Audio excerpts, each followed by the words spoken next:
Ian, congratulations. Tell us how you're feeling after that marathon of a game. Knackered. No, it was, I should have took it a bit earlier on and finished, you know, but you know what Mervyn's like, you give him a little gap and he takes it and he comes at you, and it was a bad game between the two of us, but you take each game at a time, you know what I mean? We can go out and hit 110 average and then all of a sudden 80 odd average.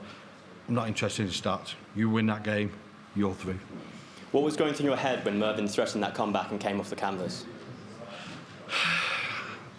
When it went 2-2, I just shouted at myself, just to, you know, pull your finger out. Come on, you put him under pressure, because if I can put him under pressure, he was missing loads of doubles, because he done exactly the same to me in them other 2 sets. I missed doubles, you know. I'm 2-0 up in 2 sets and still can't get over that line. It's your 14th appearance at this tournament. A win still as valuable as the first one you ever got here? Oh, definitely. You know, this is what you play for all year. You know, so you want to get here and win. Whether they become world champions is a different matter, but, you know, keeping that tour card and then enjoying the darts and just making a living and enjoying it. And it's Rob Cross or Cordecca, which you'll find out later in the next round. What are your thoughts ahead of that? Yeah, 2 decent players, you know, just get on. I've got to go back home now, play around the board, practice doubles, do whatever I can, and come back Sunday, I think it is. So we'll come back and try my best. Best of luck. Thank you. Ian, congratulations. You said there about like keeping your tour card and things like that. Is that something you've been keeping an eye on, because that slip in the rankings? Well, you know, we've talked about it many a times, haven't we? You know, over what happened in COVID and stuff like that. I have my, you know, I think they should have froze the leagues, but they didn't want to do that. So, yeah, I've just got to stay there. At the moment, we're riding this big wave now. You got Luke Littler, he's doing everything right for us. So it's just like be part of it and push your way up and get as high up as you can. Can you put your finger on why you haven't been able to re-establish that form pre-COVID? Because you were constantly winning on the Euro Tour, constantly winning on the Pro Tour, but since we haven't seen that version of Ian White, can you put your finger on why you haven't been able to do it? I got lazy through COVID. I decided not to play any of these online darts and stuff like that, and you know, and I didn't practice a lot. But I'm also not into technology, so I couldn't do online stuff. Do you know what I mean? I hate it. I hate apps. I hate anything like that. So I just wasn't with the times, and where these youngins were playing non-stop, even your Michael Smiths and that, you know, they were playing online. I just couldn't be bothered. I just thought I would carry on from where I left off. I'm telling you now, it doesn't happen. A run here, though, do you believe that can give you the confidence to re-establish and find that Ian White again?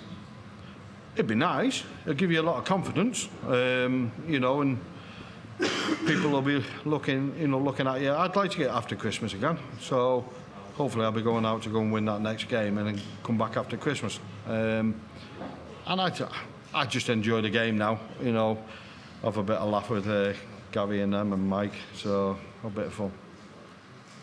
Hi Ian, well played today. You talked about having a laugh there. Is the practice room the same as it's always been? Our table is. You know, we when we're on the Pro Tours, you know, we have a bit of fun. Talk about what we used to do, what we've been doing, and fishing and stuff like that. So we take it in our stride more than anything. And then we all get wound up because Gary Anderson doesn't get up and practice, and then he goes and wins it, and we're like, what are we doing wrong? Probably practicing. That game against Merv there probably didn't really go as you would have wanted it to. You weren't able to show your best stuff. Are you able to relax at all on that stage because of how many times you've been there? Or? I don't think you can relax in any of the games, you know, because if you'd have lost today, you finish until February. Do you know what I mean? It's a long time. So I wanted to go up there and win. I want to come back after Christmas, you know, that's what I aim to do. So it is hard when you're up there, and when you're playing someone that you're friends with, like Merv. We've been round, we've been in the England squad together and stuff like that, you know. We had the red trousers and stuff like that. So, but yeah, he's a nice guy. Everybody talks about this being a young man's game since the emergence of Luke Littler, all the JDC academies and everything that's coming through. But do you want to show people that there's still plenty of players from years ago that can still produce on that stage? We're still there. We've still got tour cards, you know what I mean? So there's many people now that, you know, that have come in and gone back out, you know, and we're still there. So if we're still there every year in having the tour cards, we're doing something right. Whether you're number 1 or whether you're number 64, you're doing something right. You're still putting good games in. It might not show it today, you know, today on the TV and everything. But like I said, don't like stats. Getting that win, you're through. Thank you. Ian, thank you. Well done on the win. Just on the point Josh was making there, do you look at the young generation who's coming through? Littler, Jan van Veen, Humphries only 30, even Mitchell Lawry, with almost a sense of pride because you helped lay the foundations for what the game is now today. It's hard not to look. You know, you've got all these young kids coming through and they're playing good darts and they're enjoying it, but they've got no how can I say it? They still live at home. They're still with their families. Wait till you start having, you know, like you've got a mortgage, you've got this, and all of a sudden it becomes different. And look at Luke Littler. I know he's not even going to worry about a mortgage, is he? Or like that. But what I'm saying is, these young kids are coming through, enjoying it. We've got the stepping stones now from the development tour, challenge tour, and stuff like that. We never had that years ago. If you want to go and play a competition, you paid your £10 entry fee and you just went for it, and that was it. But listen, the PDC have put everything in place for these kids now, and it's great. When you competed in your first World Championship, did you ever think that one day you'd be playing for £1 million top prize? Never, not in a million years. But you know, Barry's done well with it.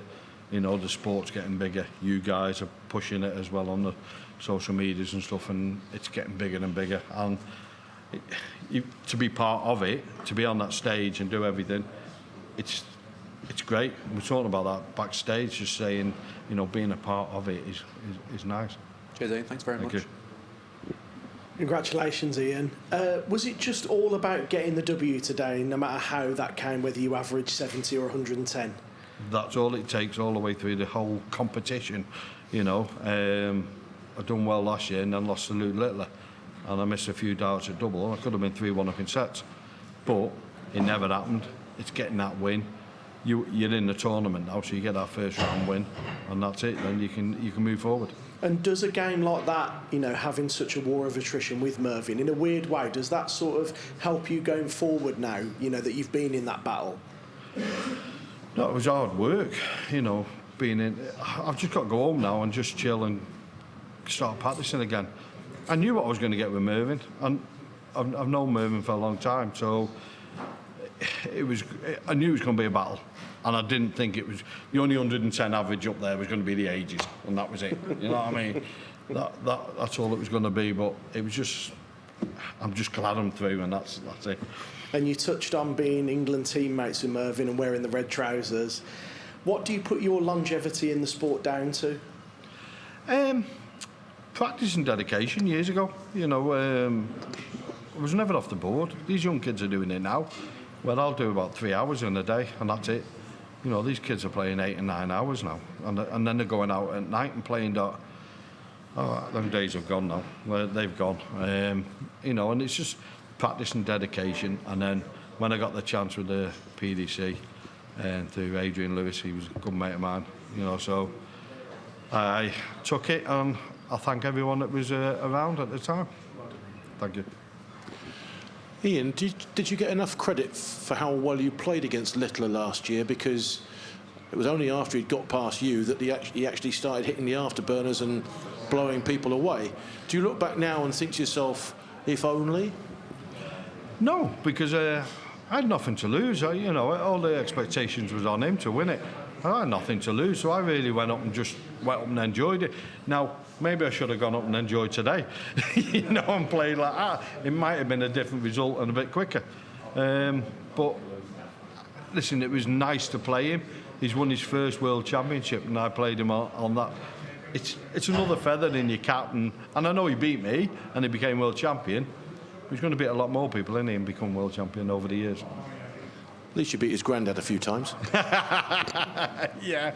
Well, Phil Littler, we used to play in the Runcorn League together, and they were the best team in Runcorn, and we were the second team, and we used to have some battles. But hey, going back now, it was good. It was good. I enjoyed it. And just going back to what Phil was saying earlier on about sort of this crop of youngsters coming through. As somebody who's been on the circuit a few years like yourself, do you almost feel like you're looking in the rear-view mirror and seeing this posse of like Indians chasing the cowboy almost, getting closer and closer? Well, listen, in January, they do Q School. Once the first Pro Tour comes up, we all sit there, me, Gary, and everyone look around and go, who are all these? We haven't got a clue who they are. Years ago, you knew your Kev Painters, your Terry Jenkins, stuff like that. They were there all the time. But all of a sudden, it's just changing all the time, and these kids are coming in.